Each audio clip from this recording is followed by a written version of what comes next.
नमस्कार, मैं हूं नाजिया और आप देख रहे हैं कैपिटल टीवी।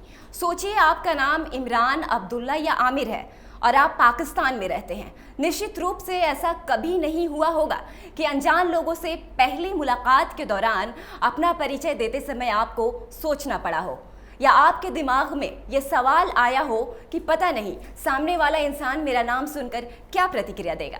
लेकिन अगर आपका नाम किशोर, मुकेश या आकाश है तो शायद कई बार आपके लिए अपना नाम बताना ही सबसे मुश्किल कदम हो सकता है। कुछ नहीं पता कि कब कौन पूछ ले कि आप भारत से कब आए। इस बार यूएनएचआरसी में इसी मुद्दे पर पाकिस्तान को खरी खोटी सुनाई गई है। संयुक्त राष्ट्र मानवाधिकार परिषद में भारत ने एक बार फिर पाकिस्तान को ये याद दिलाया कि मानवाधिकार का उल्लंघन करने के मामले में क्यों उसे बोलने का हक नहीं। मानवाधिकार उच्चायोग की तरफ से जारी सालाना रिपोर्ट पर बहस में हाल ही में पाकिस्तान ने कश्मीर में मानवाधिकार की स्थिति पर भारत को घेरने की कोशिश की। यूएनएचआरसी में भारत ने पाकिस्तान में अल्पसंख्यकों के साथ हो रहे दुर्व्यवहार, राजनीतिक बंदियों के साथ हो रहे व्यवहार और पत्रकारों को डराने धमकाने और उन पर हो रहे मामलों की याद दिलाई। भारतीय प्रतिनिधि ने अपने भाषण में कहा कि भारत से जुड़े मामले उठाकर पाकिस्तान सिर्फ अपने अंदरूनी मानवाधिकार हालात से विश्व बिरादरी का ध्यान भटकाने की कोशिश कर रहा है। भारत ने कहा कि पाकिस्तान में मानवाधिकार की स्थिति इस बात से समझी जा सकती है कि वो अल्पसंख्यकों की संख्या लगातार घटती जा रही है। वहाँ रोजाना ही दूसरे संप्रदाय के लोगों का जबरन धर्मांतरण हो रहा है। हम वहाँ प्रकाशित होने वाली रिपोर्ट नियमित देख रहे हैं। वहाँ स्कूलों में पढ़ने वाली बच्चियों को जबरन अगवा किया जाता है, उनके साथ दुष्कर्म किया जाता है, बाद में उनका धर्मांतरण कर कम उम्र में शादी करा दी जाती है। हर साल पाकिस्तान में दूसरे धर्म की कम से कम 1000 लड़कियों का धर्मांतरण हो रहा है। भारत ने आगे कहा कि वहाँ ईसाई, अहमदिया और हिंदू सिख अल्पसंख्यकों के धर्मांतरण करने का पूरा सुनियोजित षड्यंत्र चल रहा है। वहाँ गैर मुस्लिम को बेहद कठोर इस निंदा कानून का शिकार बनाया जाता है।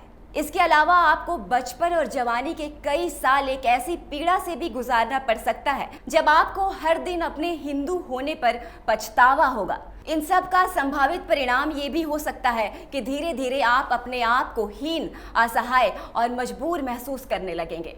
ये तब हो सकता है जब आप स्कूल, कॉलेज और विश्वविद्यालय में सामाजिक विज्ञान या पाकिस्तान स्टडीज की किताबें पढ़ना शुरू करेंगे।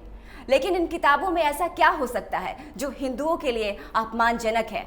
स्कूल और कॉलेज गए इन बच्चों को ये महसूस हुआ कि उनके बीच घृणा और पक्षपात के बीज बोए जा रहे हैं। उनके अनुसार इसके जिम्मेदार कोई और नहीं बल्कि उनकी अपने स्कूल की किताबें हैं। इसका मतलब ये है कि इन लेखकों के दिमाग में ये बात पहले से थी कि सिख और हिंदू मानवता के दुश्मन हैं। लेकिन अगर कहीं कोई दंगा होता है तो मरने वाले दोनों तरफ होते हैं और समान रूप से दोषी होते हैं। युवा डॉक्टर राजवंती कुमारी ने अपनी 9वीं और 10वीं कक्षा की पाकिस्तान स्टडीज विषय की किताब के बारे में बताते हुए कहा कि इस किताब में हिंदुओं को मुसलमानों का दुश्मन बताया गया था। इस किताब की पेज नंबर 24 पर लिखा था कि मुसलमानों और हिंदुओं ने बहुत से आंदोलनों में मिलकर एक साथ काम किया, लेकिन एक साथ लंबे समय तक नहीं चल सके।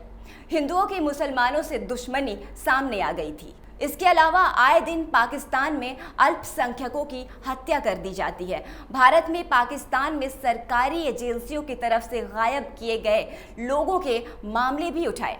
अभी ये मामला पाकिस्तान में अंदरूनी तौर पर भी काफ़ी तूल पकड़ रहा है। पूरे बलूचिस्तान इलाके में पाक सेना की तरफ से गायब किए गए लोगों के खिलाफ आंदोलन चल रहा है। भारत ने इस मामले को सामने लाते हुए कहा कि पाकिस्तान में राजनीतिक लोगों, छात्रों, पत्रकारों, मानवाधिकार वकीलों और गैर कानूनी तरीके से बंदी बनाने का काम तेजी से बढ़ रहा है। पत्रकारों के लिए पाकिस्तान दुनिया में सबसे खतरनाक देश है।